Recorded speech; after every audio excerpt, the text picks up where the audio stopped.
할렐루야. 오늘도 함께 해주셔서 감사를 드립니다. 하나님의 은혜와 사랑과 축복, 하늘의 신령한 축복, 땅에 풍성하고 기름진 축복이 사랑하시는 우리 성도님들과 해외에 계시는 우리 해외 동포 여러분, 형제자매 여러분, 이렇게 늘 같이 동참해 주셔서 감사합니다. 하루에 200여 분 넘도록 각 곳에서 이렇게 함께 해 주시니까 참 보람되고 또 감사하고 참으로 하나님께 영광을 돌립니다. 참 성경 공부가 딱딱하지요. 재미가 별로 없지요. 그래서 성경 공부한다고 그러면은 과거에 우리 시대에는 성경 공부를 안 하면은 선배 목사님들한테 굉장히 참 혼이 많이 났어요. 그런데 21세기에 들어와서는 성경 공부 하는 일들이 교회에서 구속 찬송이 없어져 버리고 감사 찬송이 없어져 버리고 막 그 경배 찬송이라 해가지고 그냥 한 곡을 갖다가 막 그냥 수십 번 그냥 정신없이 그냥 불러대는 그런 찬송만. 근데 저는 그걸 참 그렇게 썩 마음에 들지는 않아요. 그렇지만 제가 그거에 대해서 이러쿵저러쿵 또 말씀드리는 것도 덕스럽지 못한 것 같으니까 여기서 마무리하고, 자, 두 번째 8-2 두 번째 시간, 아가서 8장 5절로부터 7절에 있는 말씀으로 시작을 하도록 하겠습니다. 신부는 사랑을 얻어 신랑과 함께 고향으로 돌아오고 있었습니다. 신랑의 튼튼한 그 어깨에 그녀의 몸을 의지하고 거친 광야를 지나 고향으로 돌아오고 있는 이 연인들을 고향 사람은 부러운 눈으로 바라보면서 그들을 기쁘게 영접하고 있습니다. 5절에 드디어 신부의 고향에 돌아온 신랑은 처음에 이곳에서 신부를 발견했던 때를 기억하고 깊은 감회에 젖습니다. 이때 신부는 신랑에게 접근하여 그녀의 사랑을 위한 기도를 합니다. 사랑은 죽음같이 강하고, 6절, 그것이 그녀의 기도의 핵심입니다. 사랑은 죽음같이 강하고, 다시 말해서 이 아가서 전편의 총주제이기도 합니다. 사랑은 죽음같이 강하고, 아무도 죽음의 세력으로부터 벗어날 수 없듯이 신랑에 대한 신부의 사랑은 무엇으로도 바꿀 수가 없고 끊을 수도 없어요. 로마서 8장 36절로부터 이렇게 쭉 이하를 보면은 결단코 이 사랑에서 끊을 수 없으리라 사도 바울이 아주 강력하게 어필을 하고 있죠. 비록 죽음일지라도 이 사랑을 단절할 수는 없다는 것이죠. 이것은 세상과 교회와 그리스도, 그리고 교회의 사랑을 위한 기도를 의미하고 있습니다. 자, 이 부분에서 이제 첫 번째, 세상에서 그리스도를 의지하는 교회가 되어야 한다. 세상에서 그리스도를 의지하는 교회. 자, 이 부분에서 첫 번째, 그리스도와 동행하는 교회가 되어야 된다. 그 사랑하는 자를 의지하고 거친 들에서 올라오는 여자가 누구인고 5절에 거친 들은요 광야를 의미하고 광야는 이 세상을 상징합니다. 이 세상에서 그리스도를 만난 교회는 세상에서의 고락을 함께하며 영원한 고향으로의 여행을 계속하는 겁니다. 이 여행은 악한 세력과의 투쟁을 위한 여행이고 봉사와 헌신을 위한 여행이기도 합니다. 그리스도가 없는 교회는 이미 교회가 아닙니다. 자신이 그 교회의 머리가 되어 있다고 하면, 자신이 그 교회의 우상이 되어 있다고 하면은 이미 그곳은 그리스도 교회가 아닙니다.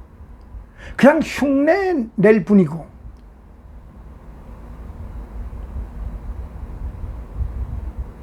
사입이죠. 한마디로 말해서 흉내쟁이들 뿐이라는 거죠. 그리스도가 없는데 그리스도가 있는 것처럼. 그런데 좀 더 심하게 말씀드리면은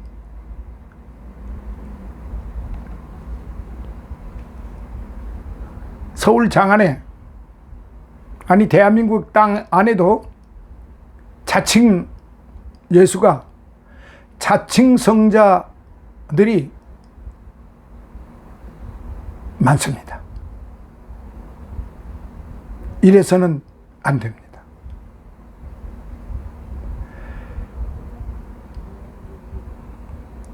교회 없는 그리스도, 공허한 신화에 불과합니다. 그리스도는 교회의 머리이고 교회는 그리스도의 몸입니다. 이 둘은 합하여 하나의 생명 유기체인 것입니다. 유기체는 분리될 수가 없습니다. 오직 그것은 연합됨으로서만 생명이 있는 것이고 존재의 가치가 있는 것입니다. 교회는 이 세상에서 그리스도와 연합된 사랑의 집단이며 생명의 무리인 것입니다. 과거에 통일교, 전도관, 지금 신천지 등등,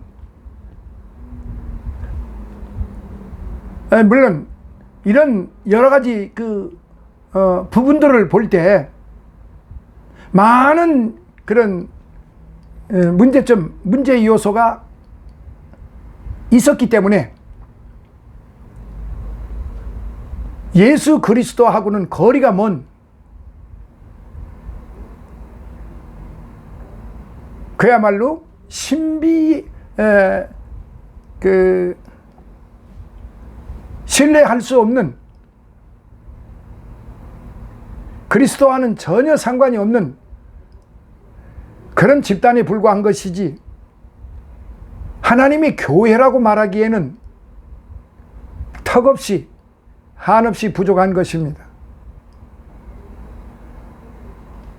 교회는 이 세상에서 그리스도와 연합된 사랑의 집단이기 때문에 그리스도가 없고 어떤 교주가 있는 곳에는 결단코 그리스도 교회가 아니라는 점을 분명히 말씀드립니다. 자, 두 번째, 그리스도를 의지하는 교회가 되어야 합니다.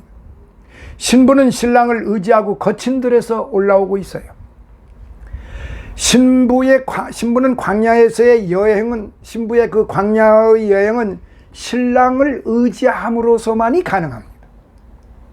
교회는 불가불 그리스도를 의지해야 한다는 뜻이에요.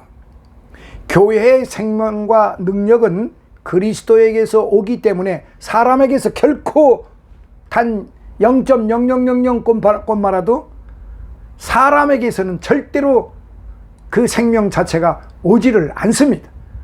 예수 그리스도 그분에 의한 성령을 통해서만이 능력과 권세와 사랑과 축복과 은혜가 임하는 것입니다.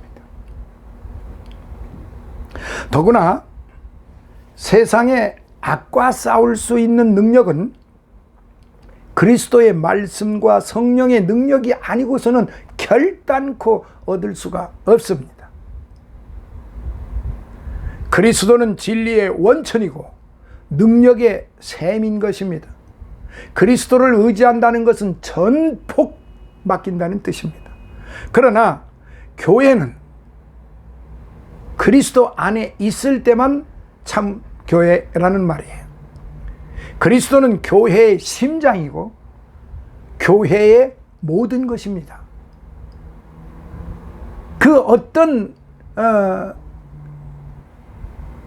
사이비 그 교주가 결단코 교회의 심장이 될 수가 없는 것이며 교회의 머리가 될 수 없다는 것입니다. 자, 두 번째로, 큰 두 번째입니다. 5절로부터 이제 7절까지 제가 아까 말씀을 드렸죠. 두 번째, 새로운 생명을 일깨우는 교회가 되어야 합니다. 새로운 생명을 일깨우는 교회. 그 첫째, 생명을 출산하는 교회가 되어야죠. 너를 인하여 내 어미가 신고한, 너를 낳은 자가 애쓴 그곳 사과나무 아래서 내가 너를 깨웠노라. 5절. 여기서 어미는 술람미를 낳은 그녀의 어머니입니다. 술람미가 새 교회라면 어머니는 옛 교회입니다. 그리고 모든 여인은 교회의 상징입니다. 교회는 생명을 출산합니다. 그리스도와 연합하여 부단한 생명 활동을 계속합니다. 예수 그리스도의 보혈을 통하여 교회는 탄생되고 성령의 능력을 통하여 교회는 생명을 출산하는 것입니다. 생명의 원리는 성장과 자기 확대인 것입니다. 두 번째, 생명을 각성시키는 교회가 되어야 합니다. 너를 낳은 자가 애쓴 그곳 사과나무 아래서 내가 너를 깨웠노라. 여기서 깨웠다는 것은 영혼의 각성을 의미하고 그것은 변신을 또한 뜻하는 것이에요. 그것은 죄로부터의 각성이며 속된 것으로부터의 각성이고 육적인 것으로부터의 각성입니다. 교회는 그리스도에 의하여 부단히 각성되어야 하고 자기 변신을 끊임없이 거듭해야 하는 것입니다. 어떻게 변신을? 생명의 말씀으로 생명의 교제를 통해서 끊임없이 변신해야 되는 것입니다. 정체되어 있는 생명은 생명이 아닙니다. 물은 그대로 있으면 썩습니다. 물은 흘러야만 생명이 존재합니다. 물이 흐르지 않으면 그 물은 냄새가 나고 벌레가 생기고 그 물은 독성이 되어서 아무런 쓸모짝에도 없는 것이 됩니다. 물은 흘러야만 됩니다. 그래서 우리 성도들도 끊임없이 말씀으로 그 생명의 양식을 통해서 끊임없이 사랑의 교제를 하는 게 이게 흐르는 겁니다.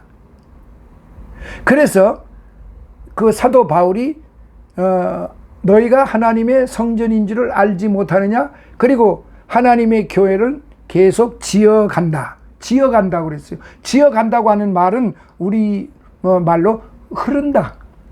물로 표현을 한다면 계속 흐르고 있다는 거예요. 그래서 흐르는 물이 정수가 되는 것이고 맑은 물이 되는 것입니다. 저희 동네 앞에 청계산에서 내려오는 그 안양천 그 물이 참 맑습니다. 그런데요, 아침마다 제가 산책을 한 5, 6천 보씩 이렇게 하는데 그 천가에 보면요, 잉어들이 막 바글바글합니다. 뭐 이렇게 팔뚝 먼한 잉어들이 그 천가에 바글바글합니다. 물이 계속적으로 흐르고 있습니다. 만약에 물이 흐르지 않고 거기 말라버리면 그들이 살 곳이 없잖아요. 그러니까 물이 있어야만 생명력이 있다는 얘기예요. 근데 이 잉어들이 얼마나 약았는지, 이렇게 사람이 제가 이렇게 가면은, 뭐 저뿐만이 아니죠. 이렇게 가면은 무엇을 줄까 하고 입을 뻥긋뻥긋거리고 막 몇 마리의 그 잉어들이 한꺼번에 막 달려서 뻐끔뻐끔 됩니다. 참 그걸 보면서 하나님이 지으신 오묘한 세계에 대해서, 그리고 참 어족에 대해서 무엇인가를 받아먹기 위해서 입을 뻐끔거리는 그 잉어의 입을 보면서 아침 산보를 하면은 참 기분이 좋습니다. 생명을 각성시키는 교회. 정체되어 있는 생명은 생명이 아니라는 것. 그래서 교회는 그리스도와의 만남에서 각성하는 자극을 받게 되는 거고, 그리스도와의 만남은 말씀과 기도를 통하여서만 이루어진다는 사실을 우리는 분명히 알아야 합니다. 자, 세 번째, 사랑을 위한 교회의 기도. 첫째, 사랑의 위력을 나타냅니다. 너는 나를 인같이 마음에 품고 도장같이 팔에 두라. 사랑은 죽음같이 강하고. 6절에 사랑은 죽음같이 강하고, 사랑은요 많은 물이 꺼지지 못하겠고 홍수라도 엄몰하지 못한다. 7절 사랑은 죽음같이 강함으로 홍수라도 그 힘을 당해낼 수가 없고 모든 가산을 다 팔아도 그것을 살 수가 없다는 말이지요. 그러나 이 위대한 사랑도 신랑의 마음과 품 안에 있지 아니하면 아무 소용이 없다는 거예요. 교회의 정렬은 그리스도의 마음에 합당한 것일 때 위대한 능력을 발휘할 수가 있습니다. 아무리 믿음이 있다고 하면서 행동하는 것이 바르지 못한다고 하면 그건 믿음을 흉내내는 거고 믿음을 이용하는 것이지, 신앙을 이용하는 것이지 신앙이 있는 사람이 아닙니다. 제가 지금까지 거쳐오면서 수많은 사람을 거쳐왔지만은 참 고귀한 사람들, 아주 지식이 풍성한 사람들, 문화인들, 뭐 연예인들, 무슨 시인들, 낭송인들, 시 낭송하는 사람들 말이에요.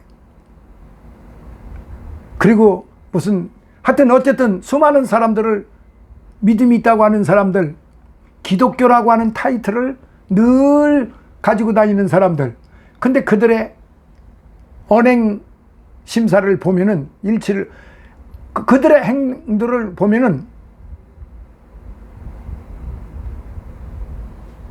지금 제가 말씀드린 거하고는 거리가 너무 멀어요.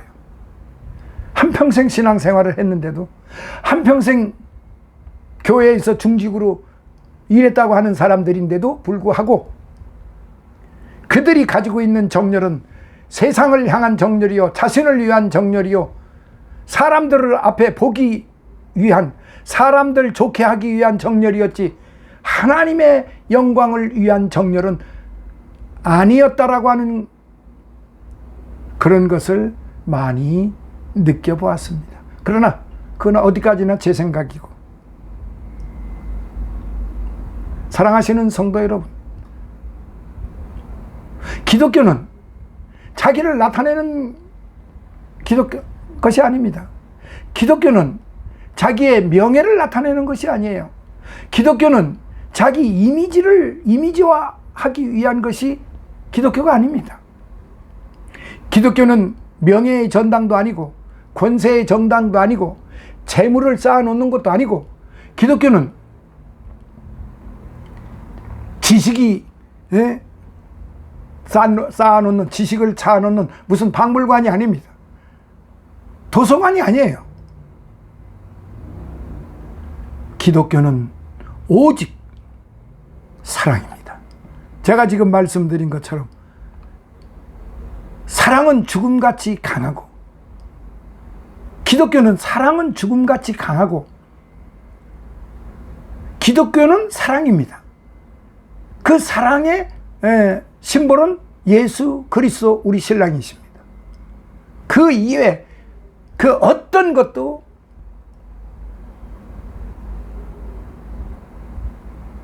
아무런 관계가 없는 것입니다.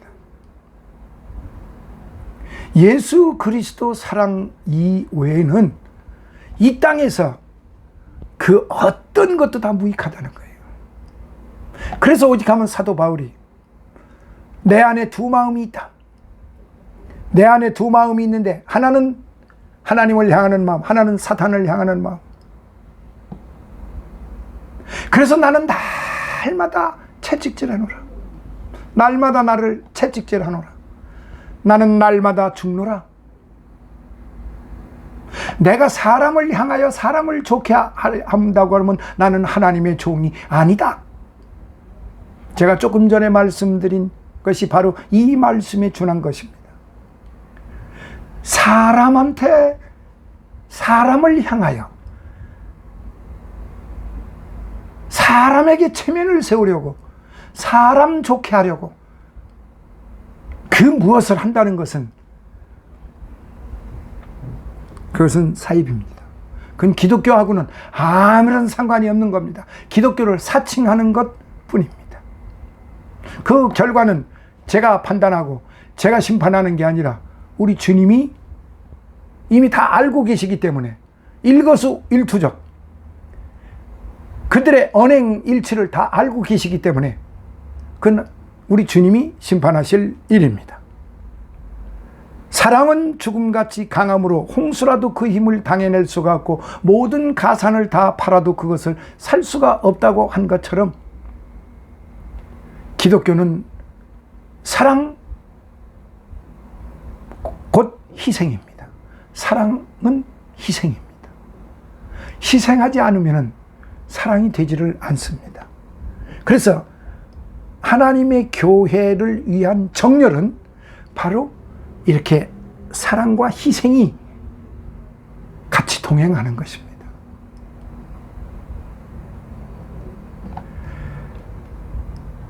자, 두 번째로 사랑의 투기. 방금 제가 말씀드린 대로 앞에는 사랑의 위력에 대해서 말씀드렸지만은 지금 두 번째는 사랑의 투기. 투기는 음부같이 잔혹하며 불같이 일어나니 그 기세가 여호와의 불과 같으니라. 사랑하시는 성도 여러분, 투기는요 사랑의 다른 한 면이기도 합니다. 참된 사랑은 투기를 동반합니다. 인간의 사랑이 극대화되었을 때도 투기도 극대화됩니다. 인간의 사랑이 극대화되면 하나님을 닮습니다. 하나님은 투기하시는 하나님이십니다. 출애굽기 20장 5절. 근데 이 말씀에 오해하지 마세요. 그만큼 하나님께서는 하나님의 사랑하는 자녀들을 마귀의 종노릇 하게 하는 것, 마귀와 사귀는 것, 마귀의 종자들하고 사귀고 놀고 하는 것을 음란하게 보시는 것이며 탐욕으로 보시는 것이며 간음으로 보시는 것이며 불신으로 보시는 것이며 불순종으로 보시는 것입니다. 그러니까 하나님의 그 사랑은 어찌 보면은, 그래서 우리가 볼 때 투기하면 그 나쁜 소리로 우리가 보통 다 생각을 하잖아요. 하나님은 이렇게 하나님의 사랑하는 자녀들을 위해서 이렇게 철저하게 투기하시는 겁니다. 이건 제 말이 아니고 출애굽기 20장 5절을 한번 찾아서 읽어보세요. 하나님은 투기하시는 하나님이다. 이렇게 기록이 되어 있어요. 자, 이제 8절로부터 12절, 8절로부터 12절을 또 한번 보겠습니다. 본문에는 신랑과 신부가 아직 나이 어린 누이에 대한 은혜로운 배려가 나타나 있고, 성숙한 여인으로서의 신부 자신에 대한 긍지와 포도원 지기의 특권과 책임이 나타나 있습니다. 이는 어린 교회에 대한 그리스도의 배려와 성숙한 교회의 만족스러운 긍지, 그리고 교회가 누리는 특권과 수행해야 할 책임을 의미하고 있습니다. 잠깐 물 한 잔 먹겠습니다.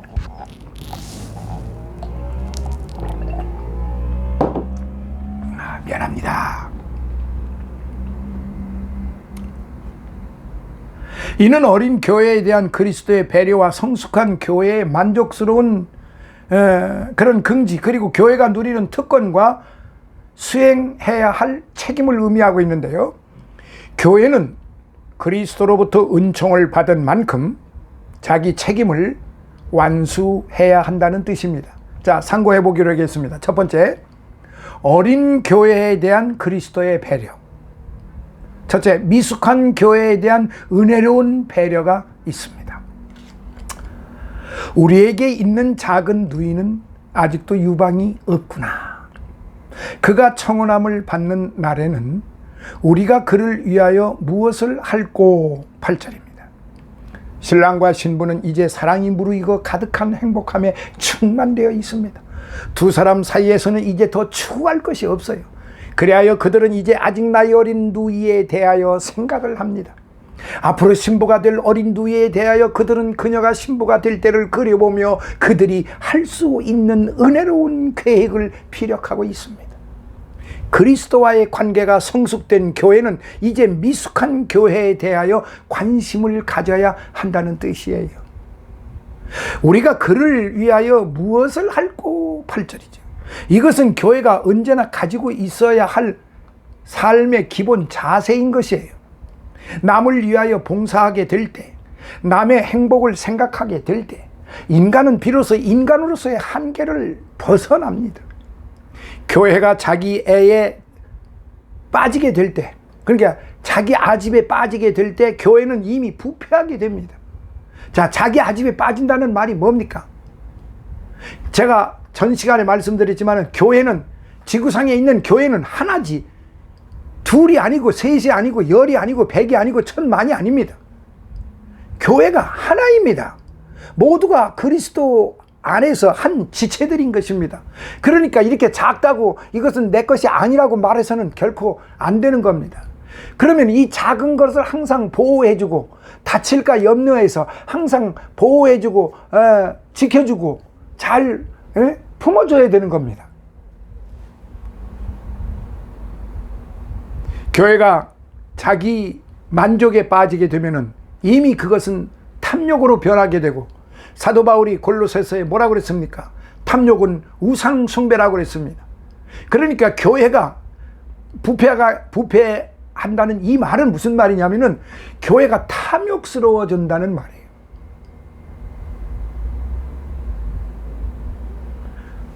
재물의 탐욕, 권세의 탐욕, 명예의 탐욕, 조직의 탐욕, 이런 모든 것들이 다 탐욕으로 만들어져 버리면은 그건 그리스도와는 전혀 상관이 없다는 겁니다. 그거는 우상숭배라는 거예요. 왜냐? 하나님의 영광을 위해서 한다고는 말은 하는데 실상으로는 사람 좋게 하게 하는 일들이 너무나도 비일비재하게 많이 일어나기 때문에 그렇습니다.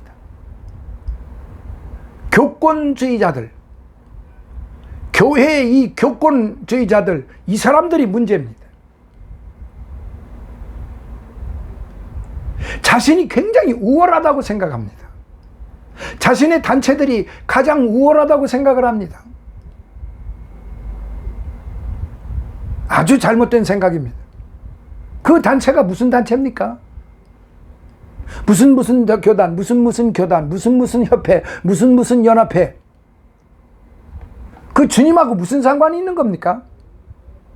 그건 자기네들이 만들어 놓은 그룹이지, 주님은 오직 예수 그리스도, 그분이 우리의 머리 되시는, 신랑 되시는, 우리의 머리 되시는 거고, 나머지는 다 한 몸인 것입니다.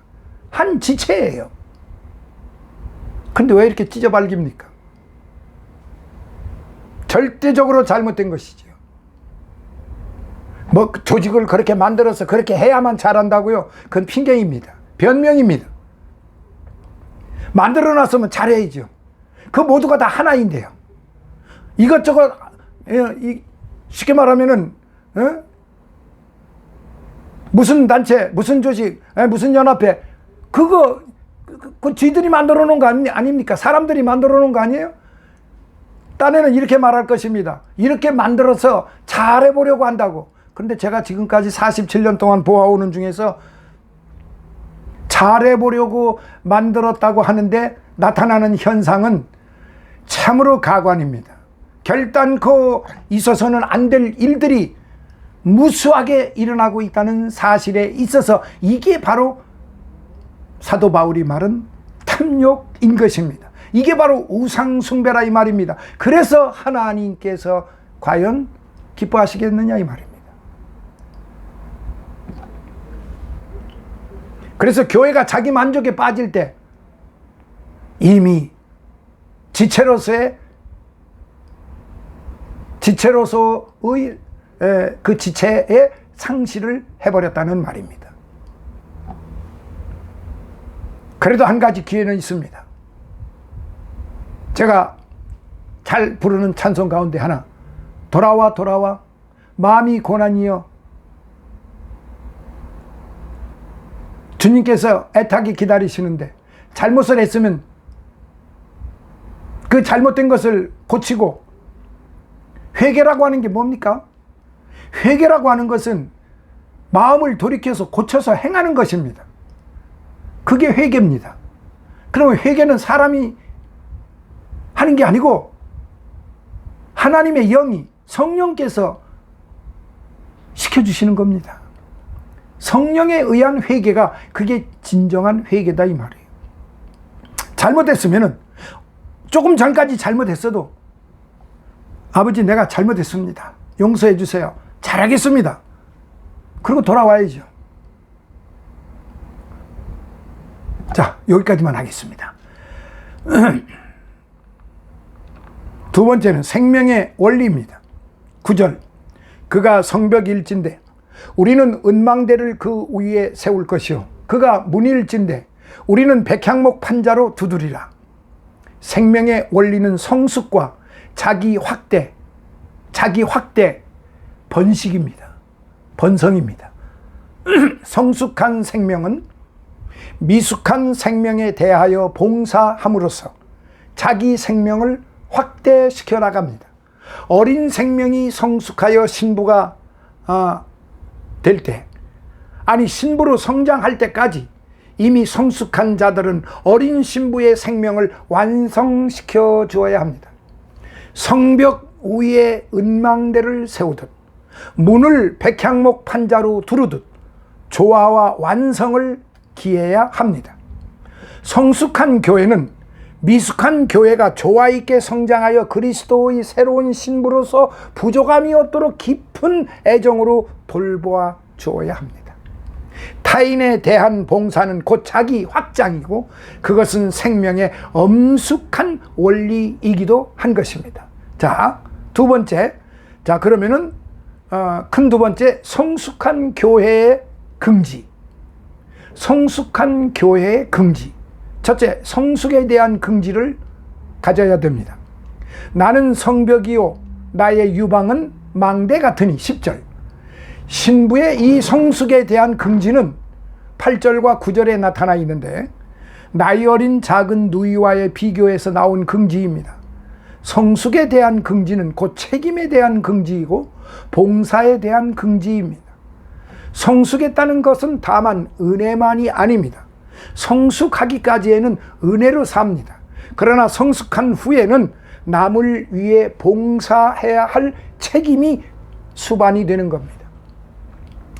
인간이 그 육체가 성숙하면 결혼하여 자녀를 생산하며 그 가족들을 부양하는 책임을 수양하듯이 성숙한 교회는 은혜에 대한 감사 생활과 더불어 봉사할 능력과 책임을 부여받았다는 긍지로 충만되어야 한다는 것입니다. 두 번째, 안정을 얻은 기쁨과 신뢰가 있어야 됩니다.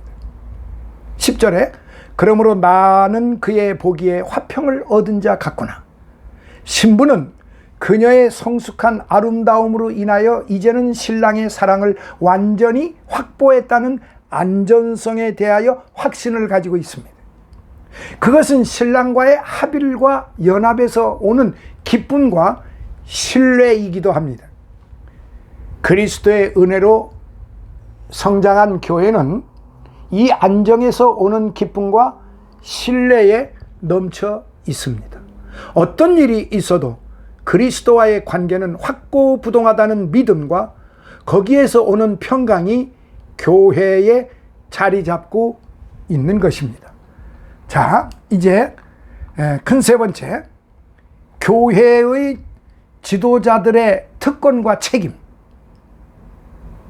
첫째, 포도원 지기로서의 특권. 솔로몬이 바알 하몬의 포도원이 있어 지키는 자들에게 맡겨두고 11절. 신랑이 그의 포도원을 포도원 지기에게 맡겼다는 말씀이에요. 포도원은 교회이며 포도원 지기는 교회의 지도자들입니다. 그리스도의 피로 산 교회를 맡아 관리한다는 것은 하나님의 종들의 특권입니다. 그러나 이 특권은 사람들 앞에 우월하고 사람들 앞에 과시하라는 특권이 아니고 하나님의 교회를 관리하라는 특권이지, 자기가 다른 성도들보다 더 높고 다른 이보다 더 우월하다고 하는 그런 특권이 아닙니다. 그것은 특별히 선택된 자들만이 얻게 되는 특권이라고도 말하는데요. 하나님의 종들은 하나님의 자녀들보다 자유가 없는 몸이기 때문에 완전한 자유이신 하나님께 더 접근해 있다. 그러니까 말씀을 가르치는 자들은 신랑 되신 주님과 더 가까이 가 있다는 그런 의미이기도 합니다. 자, 두 번째, 풍성한 결실을 바쳐야 할 책임이 있다는 거죠. 그들로 각기 그 실과를 인하여서 은 1천을 바치게 하였구나. 11절. 포도원 지기는요, 그 주인에게 풍성한 수확에서 얻은 일정한 책임을 이행하지 않으면 안 됩니다. 교회 지도자는 풍성한 생명을 양육하며 그리스도에게 바쳐야 할 책임이 주어져 있습니다. 자, 이제 끝으로 13절로부터 14절을 이제 마무리하도록 하겠습니다. 본문은 이제 13절로부터 14절은 이 노래 중에 노래, Song of Song, 아가서의 마지막 부분입니다. 신부의 노래로 시작한 아가서는 다시 신부의 노래로 끝을 맺고 있어요.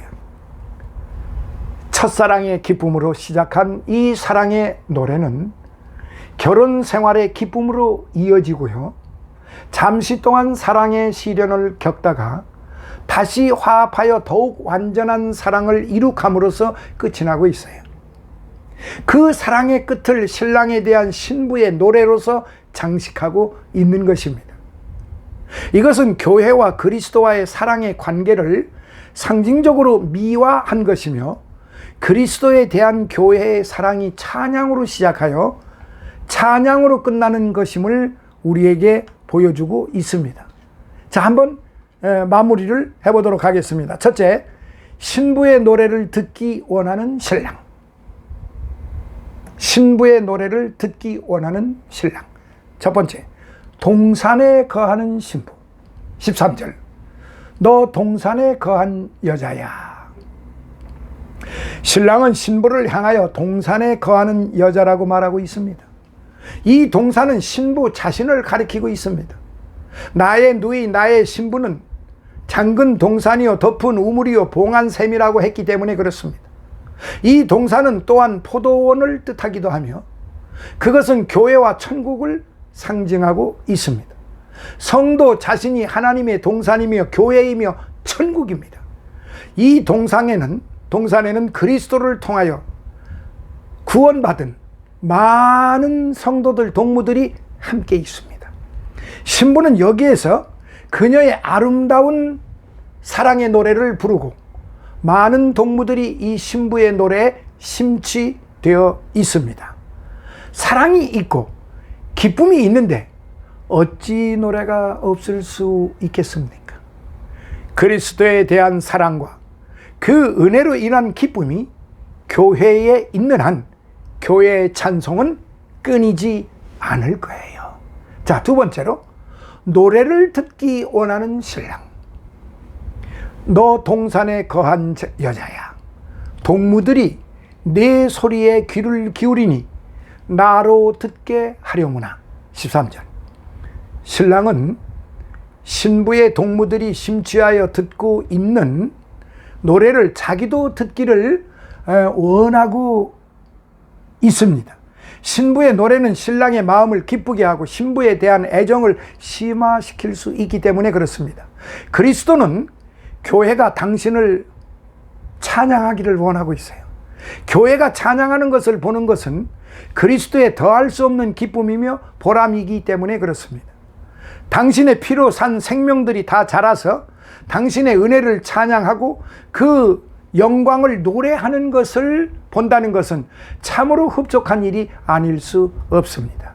그리스도는 교회에 대한 사랑과 기쁨을 증가시키기 위하여 그들의 찬양을 요구하고 계시는 것입니다. 자, 이제 큰 두 번째, 신랑을 위한 신부의 노래. 첫째, 14절. 나의 사랑하는 자야, 너는 빨리 다리라. 향기로운 산들에게 노루와도 같고 어린 사슴과도 같아야라. 신랑의 요청에 의하여 신부가 노래한 것은 그녀가 첫사랑의 시절에 불렀던 노래인 것입니다. 사랑이 무르익어가는 지금 첫사랑의 노래를 부른다는 것은 그들의 사랑의 신선미를 제공하고 첫사랑의 감미로움을 되새겨보는 좋은 계기가 되는 것입니다. 첫사랑의 감격은 지속되어야 합니다. 왜냐하면 거기에는 순수한 열정과 무조건적인 헌신이 있기 때문입니다. 처음 사랑을 잃어버린 에베소 교회를 주님이 책망하신 것은 거기에 촛대를 옮길 만한 위험이 있었기 때문에 그렇습니다. 자, 둘째, 생명의 약돈과 환희. 향기로운 산들에서 노루와도 같고 어린 사슴과도 같아야라. 신랑에 대한 신부의 이 묘사는 깊은 사랑을 바탕으로 하고 있을 뿐만 아니라 신랑의 약동하는 생명력과 그 삶의 기쁨을 나타내고 있습니다. 향기로운 산들은 역시 교회와 천국을 의미하고 거기에서 노루처럼 사슴처럼 생명이 충실한 그리스도를 찬양하고 있는 것이에요. 그리스도에 대한 교회 찬양의 대주제는 생명과 은총에 대한 감사이며 헌신인 것입니다. 자, 세 번째, 찬양으로 가득 찬 세계. 첫 번째, 찬양하는 성도입니다.